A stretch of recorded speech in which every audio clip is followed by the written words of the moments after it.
I mention this every podcast, and I really shouldn't. It's becoming a annoying habit of mine. But when I lived in America, blah, blah, blah, you've heard the story a million times, I didn't watch any US TV hardly at all because of shows like this that is on network TV.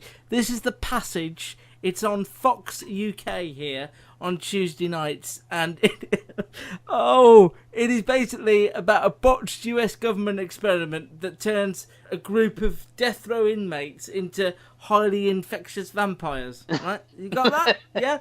And then they use an orphan girl, who is possibly the best thing about the whole damn thing, who might be the only person to help them get to the end of the crisis that they're about to get into. Now, this is based on novels, apparently, that I've never read or heard about. No, I hadn't heard of them either beforehand. But, I mean, you two can discuss this, but let me just give my two penneth. There are scenes between Mark Paul Gosselaar, or Zack Morris, as we'll call him throughout.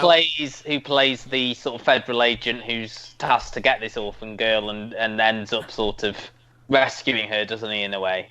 And the orphan played by Sania Sidney, who's called Amy.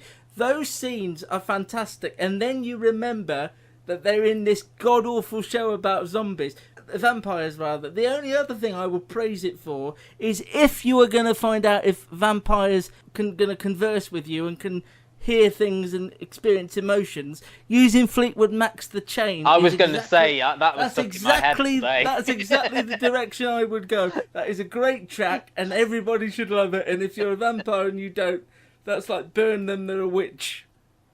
I just can't believe that we can talk about something as in-depth and gritty as True Detective that's on in the States right now, and then something as daft and basic as this. The basic network dramas just offer me nothing, and I find them silly and uninventive and unimaginative. Somebody else talk about the show for me, please. I thought when you were going to talk about your time in America, you're going to mention you went to the same high school as Mark Paul Gosselaar. Is that right? I don't like to bring that up every time.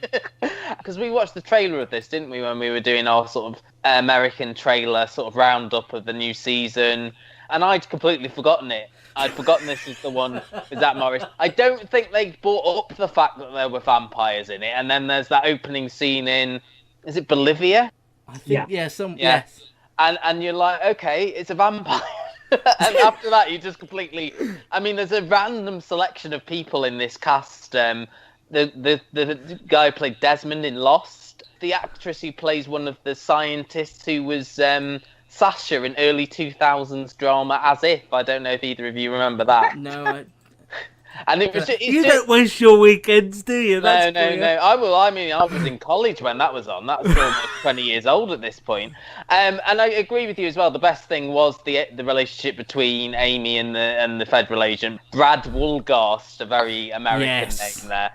This was a little bit bonkers, but not too bonkers that I'm going to stick with it to find out where it goes next. But the thing was that when you were watching Zack Morris and the Orphan, which is the title of the show they should have gone with, I wasn't engaged with it, but I was like, this is quite good. The dialogue between Zack Morris and the Orphan. Because he's lost a daughter, hasn't he? That's the thing. Yeah, that was a bit contrived. I didn't like that. Zack Morris and the Orphan, the scenes between them were really quite engaging. I thought the Orphan character, Amy, was really sort of believable and you know, not given too bad a dialogue and very good young actress. And then you sort of remember, oh, it's a vampire show as well. The obvious thing to say about it is that, you know, you should put a stake through its heart, a bowl of garlic in its mouth and chop its head off. I think that's how you sort out vampires.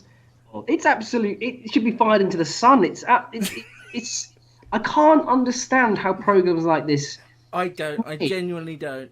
I mean, the script it reminds me, or it really, really reminds me of, I don't know if you play video games, but I used to really enjoy the Resident Evil games 20 years ago when they were first out. Part of the charm of those games with the cutscenes were purposefully bad and done in a very B-movie style.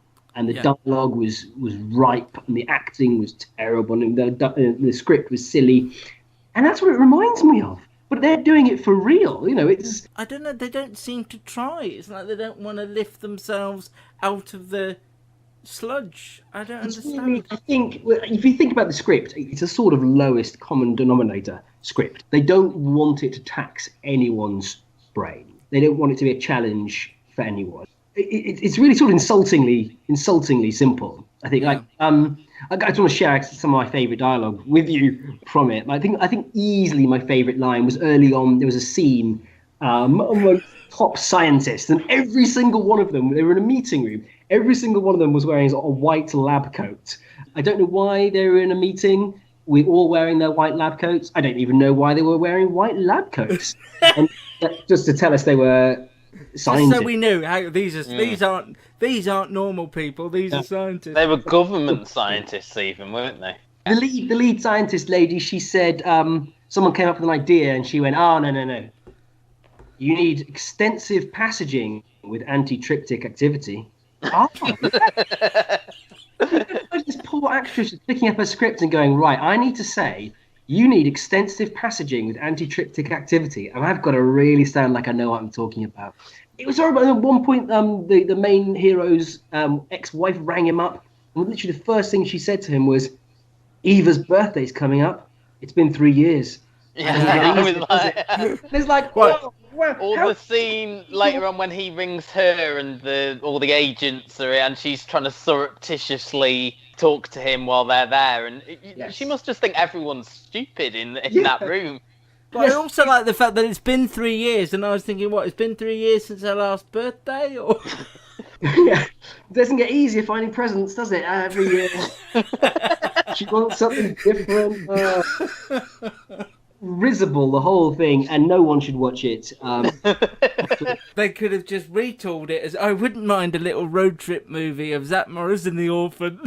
Yeah. Just going around their business. Well, apparently 5.23 million people watched it on Fox in the States, if you wanted a bit of...